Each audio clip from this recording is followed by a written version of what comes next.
Assalamu alaikum. Welcome to my channel.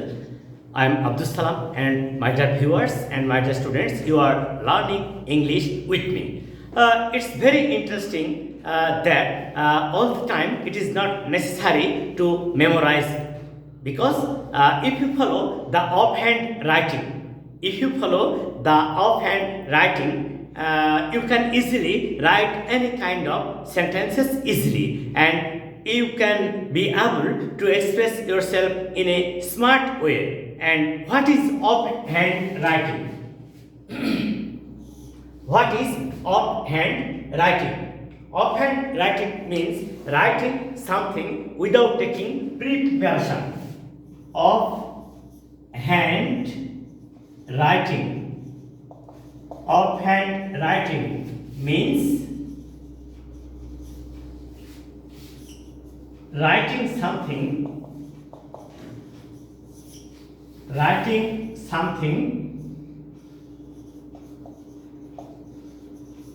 without taking preparation.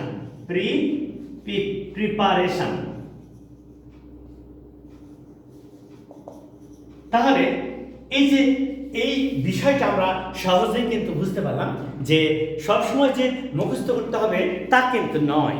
মুখস্থ ছাড়াও ইংরেজি চমৎকারভাবে বলা যায় এবং লেখা যায়। আর এই লেখার যে ধারণা তাকে বলা হচ্ছে অফহ্যান্ড রাইটিং। আজকে আমরা এই অফহ্যান্ড রাইটিং লেখার জন্য কিছু স্ট্রাকচার ফলো করতে হয় সেই বিষয় নিয়ে কাজ করব, যে কত চমৎকার এবং সহজে অফহ্যান্ড রাইটিং ফলো করা যায়। যেমন মনে করি 1 নম্বর, এটা হচ্ছে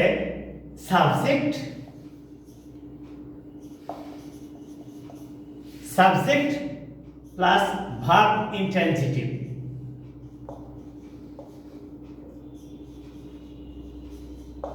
দেখো এভাবে কিন্তু একটা সেন্টেন্স তৈরি করা যায়, subject plus verb intransitive.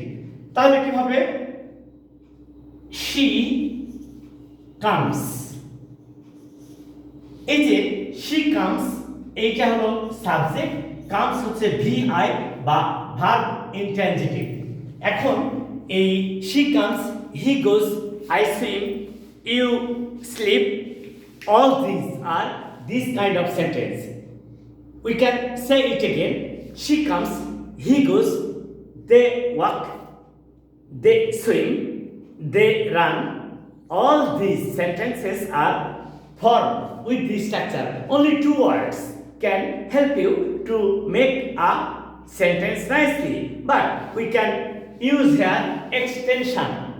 Extension কি? এক্সটেনশনটা হচ্ছে যে এই সেন্টেন্সগুলোতে ব্যবহার করলে চমৎকার হয়। যেমন she comes here regularly। She comes here regularly. She subject comes vi here adverb, regularly adverb। কিন্তু এই সমস্তটাকে বলা হচ্ছে এক্সটেনশন। তাহলে এখানে একটা চমৎকার বিষয় কাজ করছে যে শুধুমাত্র সাবজেক্ট এবং ভার্ব ইন্ট্রানজিটিভ ব্যবহার করে আমরা একটা সেন্টেন্স তৈরি করতে পারছি, অন্য কিছু প্রয়োজন হয় না। হ্যাঁ, প্রয়োজন হয় অ্যাডভার্ব অথবা প্রিপোজিশন অথবা অ্যাডভার্বিয়াল ফ্রেজ অথবা প্রিপোজিশনাল ফ্রেজ। এই বিষয়টাকে কিভাবে আমরা চিনতে পারবো? How, when, where, why। এই কয়টা ওয়ার্ড দ্বারা প্রশ্ন করলে যা উত্তর পাওয়া যাবে তা হচ্ছে কিন্তু এক্সটেনশন। কোথায় এসেছিল? হোয়ার, এখানে। হেয়ার, কিভাবে? রেগুলারলি, নিয়মিত, এটাও একটা অ্যাডভার্ব। তাহলে আমরা এখানে একদম ক্লিয়ার হয়ে গেলাম সেটা কি?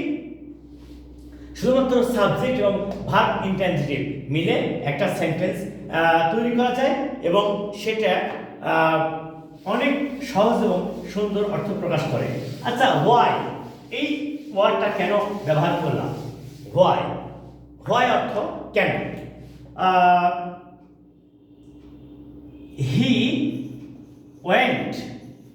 to market.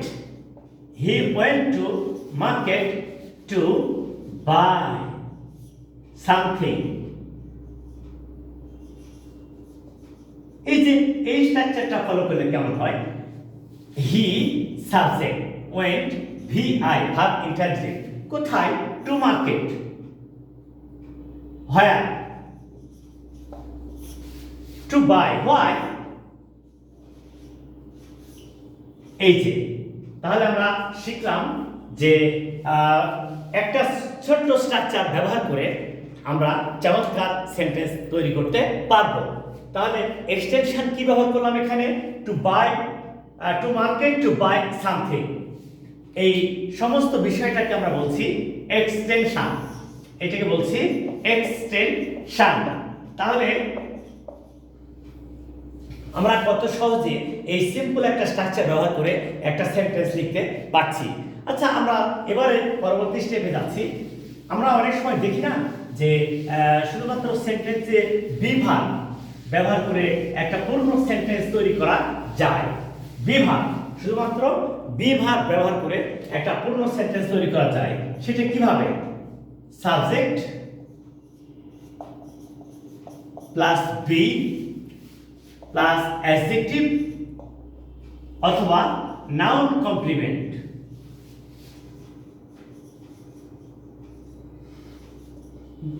দেখো কত চমৎকার ভাবে এই subject plus be verb plus adjective অথবা নাউন কমপ্লিমেন্ট ব্যবহার করে আমরা সেন্টেন্স তৈরি করতে পারবো। সেটা কি? She is fine now. She is fine now, তিনি এখন চমৎকার। কে?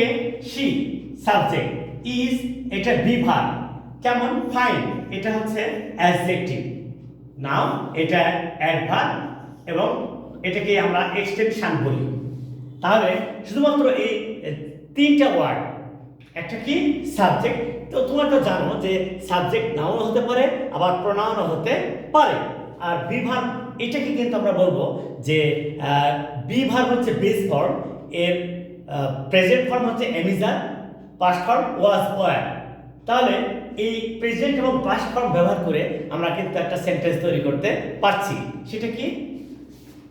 হি ওয়াজ ইল ইয়েস্টারডে। হি ওয়াজ ইল ইয়েস্টারডে, সে গতকাল অসুস্থ ছিল। হি ওয়াজ ইল ইয়েস্টারডে, সে গতকাল অসুস্থ ছিল। তাহলে এই হি হচ্ছে সাবজেক্ট, ওয়াজ হচ্ছে be verb, ill adjective, yesterday adverb বা এক্সটেনশন। তাহলে আমরা বুঝলাম যে এই বি ভার্বটাকে আমরা প্রেজেন্ট টেন্সে ব্যবহার করতে পারবো, সিম্পল প্রেজেন্ট টেন্সে, আবার সিম্পল পাস্ট টেন্সেও ব্যবহার করতে পারবো।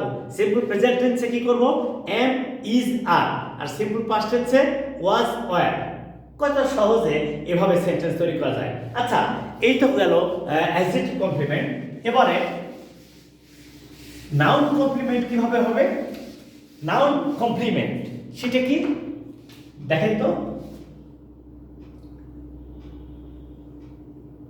She is a doctor. She is a doctor. I am a teacher. I am a teacher.